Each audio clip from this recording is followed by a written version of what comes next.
본문의 말씀은요, 믿음으로라는 단어로 시작해서 믿음으로라는 단어로 끝이 납니다. 23절부터 31절 보시면 23절의 시작이 믿음으로, 그리고 31절의 시작도 믿음으로. 사실 오늘 본문의 말씀은 어제 본문 말씀이 20절부터 시작이 되는 거예요. 20절부터 믿음으로가 시작이 돼요. 그래갖고 31절까지 계속해서 믿음으로 하면서 나옵니다. 그래서 어제 본문이 20절부터 보시면 믿음으로 이삭이 제일 먼저 나오고요. 그 다음 믿음으로 야곱은, 이삭의 아들 야곱이 나오죠. 그리고 믿음으로 요셉은, 또 야곱의 아들 요셉이, 이렇게 대를 이어서 나옵니다. 그리고 나서 오늘 본문에는 모세의 부모의 믿음, 그리고 모세의 믿음, 거기에다가 여호수아의 믿음, 그리고 라합의 믿음까지 이렇게 나오게 되죠. 믿음의 조상 아브라함으로부터 시작된 이 믿음이 대를 잇고 이어서 이삭, 야곱, 요셉, 그리고 430년이 지나 모세의 부모, 그리고 모세에게까지 연결되었죠. 그리고 모세를 통해 하나님을 경험한 모세의 제자 누구죠? 여호수아. 그렇죠. 여호수아와, 그리고 여리고 성에서 이스라엘 하나님께 대한 소문을 듣고, 그러니까 이방인이에요. 여리고는 곧 멸망이 없어질 백성들이었거든요. 근데 그 여리고 성에서 하나님에 대한 소문을 듣고 나서 그 하나님을 선택한 믿음의 여인 라합까지 이렇게 오늘 본문에 등장을 하게 됩니다. 오늘 이 짧은 본문에 믿음으로라고 시작하는 부분이 7번이나 나옵니다. 오늘은 그 믿음들이 과연 어떤 믿음이었는지 잠시 살펴보는 시간으로 우리가 함께 나누도록 하겠습니다. 첫 번째 나오는 믿음은요, 모세의 부모의 믿음이에요. 23절의 믿음으로 하고 나서 이 모세의 부모에 대한 얘기들이 나오거든요. 요 23절의 믿음을 한마디로 요약하면 이렇습니다.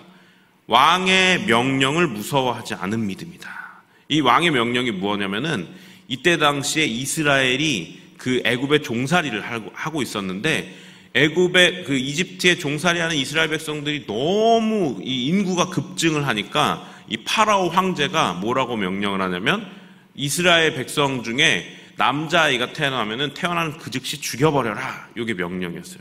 그걸 어기는 부모들도 역시 죽여버려라. 이게 명령이었어요. 근데 지금 그 명령을 무서워하지 않은 믿음이다라고 지금 이 본문에서 말씀하고 계시는 거예요. 그러니까 이 모세의 부모는 왕의 명령을 알았음에도 불구하고 이 모세와 그리고 자기들의 죽음을 두려워하지 않고 살려두었다는 것입니다. 두 번째로 나오는 믿음은 24절에 이 모세의 믿음이에요. 이제 이 믿음은 이렇게 설명하고 있습니다. 바로의 공주의 아들, 즉 이집트 그 큰 왕국의 왕자로 살 수 있는 것을 거절하고 하나님의 백성과 함께 고난받기를 더 좋아한 믿음이다라고 이렇게 써 있습니다. 그리고 26절 말씀에서 그리스도를 위하여 고난받음을 애굽의 모든 보화보다 더 큰 재물로 여긴 믿음, 애굽을 떠날 때 왕의 노함을 무서워하지 않은 믿음에 대해서 이렇게 나오죠. 자, 중요한 것이 있습니다. 여기 나온 이 세 가지 믿음에 비슷한 점이 있어요. 이게 되게 중요해요. 이 비슷한 믿음은요, 바로 왕의 명령을 무서워하지 않은 믿음, 그리고 고난받음을 잠깐의 안락함보다 귀하게 여긴 믿음이에요. 오늘 핵심입니다. 한 번 더 할게요. 왕의 명령이 뭐였죠? 죽여라. 그리고 너희들 듣지 않으면 죽을 거다라고 하는 죽음에 대한 위협이 왕의 명령이었는데, 그 죽음에 대한 위협에도 불구하고 왕의 명령을 무서워하지 않은 믿음, 첫 번째고요. 두 번째는 고난받는 것을 잠깐의 안락함보다 귀하게 여겨서 선택할 수 있는 믿음이에요. 이게 왜 중요하냐면요, 이게 히브리서 전체 주제하고 연결이 되잖아요. 히브리서를 쓴 저자가요, 이 히브리서를 쓸 때 분명한 목적을 가지고 이 글을 썼어요. 여러분 계속해서 히브리서 말씀 들으시면서 몇 번 들으셨죠? 히브리서 저자가 엄청 박학다식한 사람이에요. 바울이 아니거든요. 근데 그때 당시 바울과 견줄 수 있을 만한 신학적 지식을 가지고 있었던 사람이에요. 천국 가면 누군지 꼭 보려고요. 대단한 사람입니다. 그 박학다식한 사람이 목적을 가지고 쓰지 않았을 리가 없어요. 근데 그 목적이 뭐라고 제가 월삭 새벽 기도 때 말씀드렸죠? 인내하고 믿음이에요. 믿음을 지키기 위해 인내해라 라는 게 이 히브리서 전체를 관통하는 주제란 말이에요. 오늘 그것도 당연히 이 주제하고 연결할 수 있겠죠. 히브리서를 받아 읽는 사람들은요, 로마 황제, 그때 당시 로마 황제의 명령으로 인해서 죽음의 위협 앞에 있었어요. 그리스도인들이 싹 다 죽여라 명령이 내려왔어요, 지금. 그러니까 그 히브리서 저자가 처음 설명할 때 너희들 중에 죽은 사람도 있고 순교한 사람들도 있고 고난받고 옥에 갇힌 사람도 있구나라고 말하잖아요.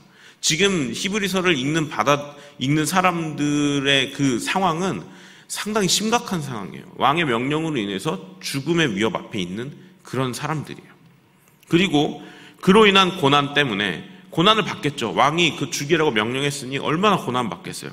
그 고난 때문에 자신의 믿음을 포기하려는 사람들이 분명히 있었을 텐데 그 사람들에게 전달하는 거예요. 야, 너희들 인내함으로 믿음을 지켜야 해 라는 이 주제를 전달하는 게 이 히브리서 저자의 분명한 목적이었어요.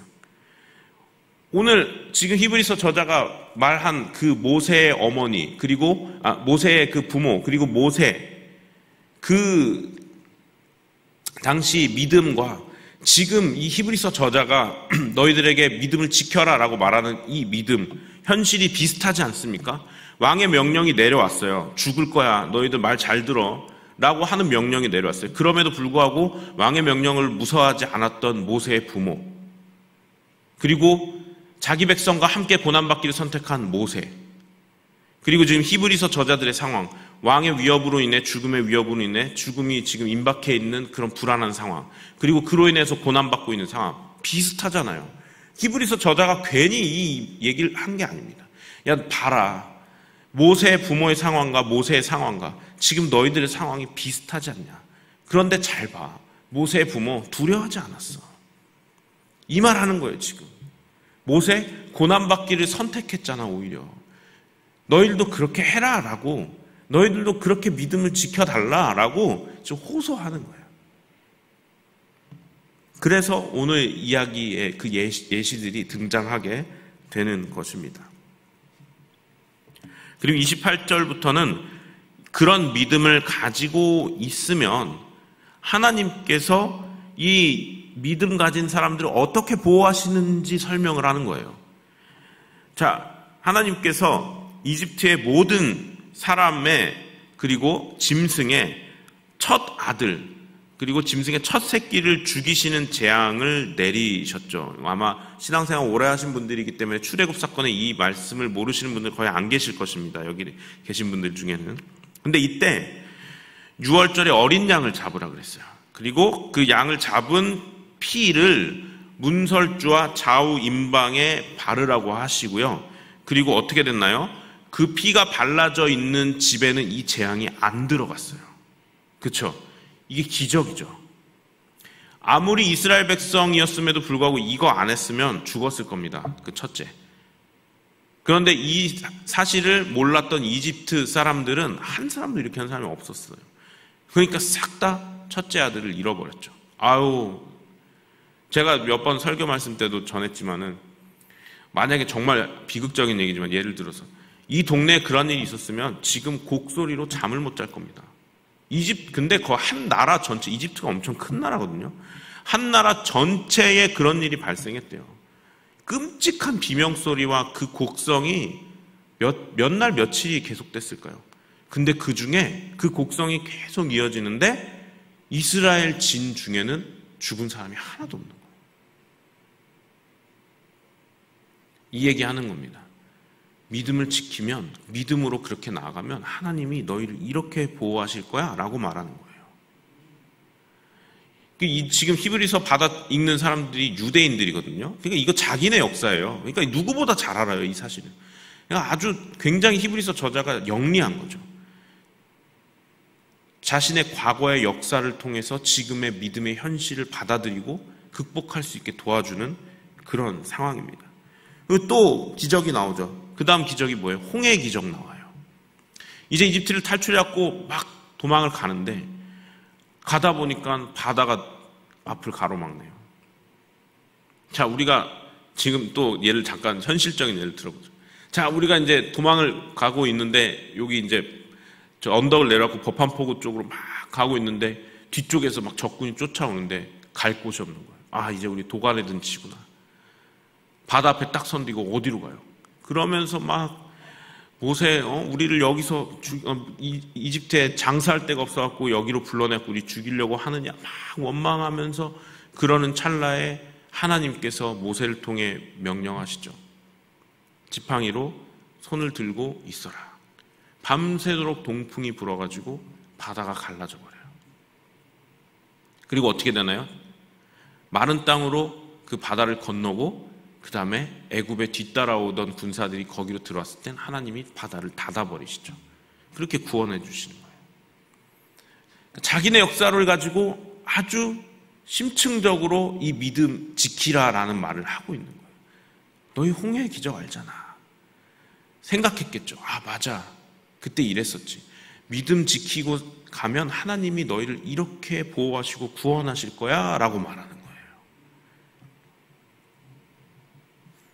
그리고 이제 또 하나 나오는 기적이 바로 여리고 성의 기적이죠. 자, 난공불락의 성입니다. 그때 당시 어떤 군사력으로도 점령할 수 없었던 성이라고 기록이 되어 있어요. 그런데 거기를 어떻게 하죠? 하나님이 명령하시잖아요. 돌아라. 아니 이게 무슨 뚱딴지 같은 명령입니까? 근데 그걸 아주 그대로 순종해요. 여호수아 세대는 40년 동안 광야에서 훈련받은 세대잖아요.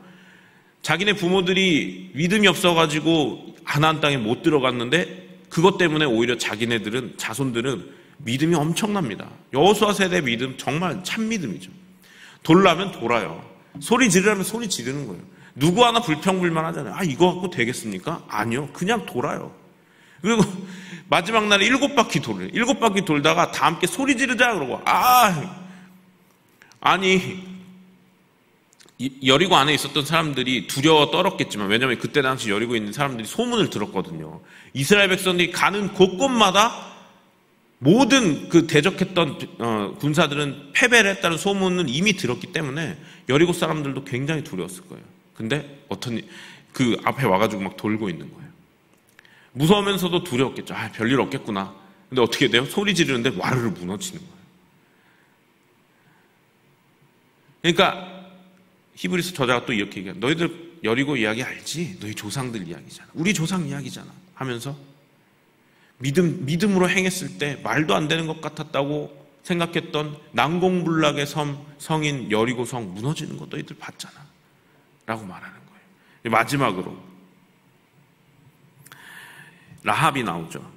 자, 라합은요, 사실은 이 이스라엘에 대한 소문을 듣고 이스라엘 정탐꾼이 여리고 성에 들어온 걸 알았고요. 그리고 하필 또 그걸 봤어요. 근데 그때 라합이 선택을 하죠. 목숨 걸고 선택한 거예요. 왜냐하면 그 한 나라를 무너뜨리기 위한 들어온 정탐꾼을 숨겨줬다? 발견되면 어떻게 돼요? 그 3대가 멸족하는 그런 죄에 해당하는. 근데 목숨을 걸고 선택을 했죠. 내가 들어보니까 이스라엘 하나님의 백성을 대적했다가는 꼼짝없이 죽는 목숨이더라. 선택을 하고 목숨을 걸고 정탐꾼들을 숨겨줘요. 믿음으로. 어떻게 됐어요? 그 믿음이? 결국 라합의 그 가문은 살아남았어요. 들어가서 멸할 때 여호수아가 명령하죠. 이 가문은 손대지 마라. 이 집에 있는 사람들은 손대지 마라. 명령이 들어가요. 하나님께서 명령하셨거든요. 예. 그래서 살죠. 뭐 때문에 살았어요? 믿음으로 산 거예요. 오늘 말씀 마치죠. 자, 목숨을 건 믿음이 가문 전체의 생존으로 보상을 받은 라합의 이야기. 그리고 우리 모세의 부모 왕의 명령을 두려워하지 않았던, 목숨을 걸고 그 믿음을 지켰던, 그리고 모세의 믿음, 고난받기를 잠깐의 안락함보다 선택한 그 믿음, 결국 그 믿음들을 지켜봐라. 그럼 하나님께서 이렇게 하실 거야 라고 설명해 놓은 말씀이 오늘 본문 말씀입니다. 히브리서 저자는요, 목숨 걸고 믿음 지키면 그 목숨 이상의 것을 반드시 하나님께서 주신다 라고 피력하고 있는 것입니다. 그게 무엇일까요? 가장 먼저는 그 무엇과도 비교할 수 없는 영원한 생명, 구원이에요. 이게 가장 중요하죠. 너희들 잠깐의 지금 고난과 죽음의 위협 때문에 너희들 영원한 생명, 잠깐 살다가는 이 인생 길면 100년이라고 하는데 이 100년의 그 짧은 안락함과 편안함을 위해서 영원한 생명을 포기할 거냐? 라고 되묻는 거예요. 근데 그 믿음, 지금 잠깐 힘들고 설령 죽는다 하더라도 그 믿음 지키면 너희 앞에 있는 그 영원한 구원의 천국을 바라봐라 라고 말씀하고 있는 것이죠. 여러분, 지금 우리 사는 세상은요, 이렇게 믿음 지키지는 않아요. 저희 대한민국에서는 특별히. 목숨 걸고 예수 믿는 사람 거의 없잖아요. 예. 북한이면 모를까요? 그리고 공산권이면 모를까요? 우리는 근데 한편으로는 믿음 지키기가 더 힘듭니다. 왜 그런지 아세요? 너무 안락함에 젖어 살아요. 편안함에 젖어 살고요. 우린 또 반대로 또 나가야 돼요. 어쨌든 오늘 우리가 말씀을 통해서 들은 말씀, 여러분 이러한 상황 가운데서도 믿음으로 지켜나가야 하는 것이에요. 목숨이 걸린 상황에서 믿음을 지키는 것처럼 안락한 이 세상에서도 우리 믿음 지켜야 됩니다. 이게 타성에 젖어버려요. 어떤 게 믿음인지 헷갈려요, 막 이제 나중에. 그래서 진리의 말씀 붙잡고 가야 되는 것입니다. 그래서 우리 오늘 아까 찬송한 것처럼은 우리 하나님 따라가는, 주 따라가는 길 멀고 험해도 찬송 부르면서 죽는 그날까지 하나님 따라가다가 하나님 약속해 주신 믿음의 선물 뭐예요? 천국. 예. 우리 천국에서 다 함께 만나 뵙기를 소망합니다. 아멘이십니까? 예, 오늘 하루도 우리 천국을 향해 가는 발걸음에서 천국의 삶을 사시기를 주님의 이름으로 축원합니다. 기도하겠습니다. 하나님, 히브리서를 받는 이 수신자들은 목숨을 걸고 하나님을 믿는 상황에 어려움에 봉착했습니다. 그럼에도 불구하고 믿음을 지켜라, 지켜야 한다. 믿음을 지켰을 때 하나님께서 이렇게 하실 것이다. 그리고 가장 중요한 것, 믿음을 지켜야만 영원한 생명이 약속되어 있는 것이다 라고 피력했던 이 히브리서 저자의 말씀을 오늘 그대로 우리가 봤습니다. 우리가 사는 세상은 하나님 목숨을 걸고 신앙생활을 하는 그런 세상은 아니지만 하나님, 그럼에도 불구하고 이 안락함이 오히려 목숨 걸고 신앙생활하는 때보다 믿음을 지키기가 더 힘든 것처럼 보일 때도 있습니다. 하나님, 우리가 이 세상에 젖지 않고 이 세대를 본받지 않고 믿음으로 하나님을 따라가는 거룩한 신실한 주님의 백성 되게 하여 주시옵소서. 예수님의 이름으로 기도합니다. 아멘.